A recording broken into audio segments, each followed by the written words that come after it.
Dengan demikian, diharapkan pengamanan dapat terselenggara secara optimal dan sinergi sehingga perayaan Natal 2022 serta Tahun Baru 2023 mampu berjalan dengan kondusif.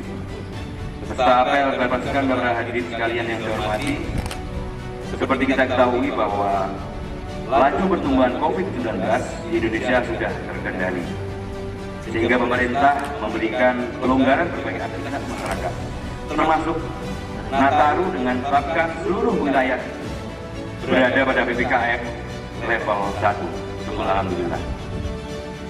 Momentum Nataru selalu ditunggu-tunggu oleh masyarakat Indonesia di setiap penghujung tahun dengan melaksanakan berbagai kegiatan, sehingga tentunya berimplikasi terhadap meningkatnya mobilitas masyarakat.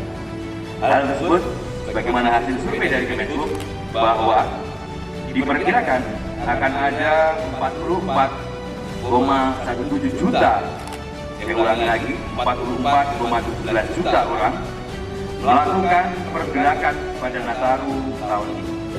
Oleh sebab itu, Polri dengan dukungan TNI, kementerian lembaga, pemerintah daerah, masyarakat Timmas, serta stakeholder terkait menggelar operasi kepolisian terpusat dengan sandi operasi Lilin 2022 selama 11 hari, mulai 23 Desember 2022 sampai dengan 2 Januari 2023.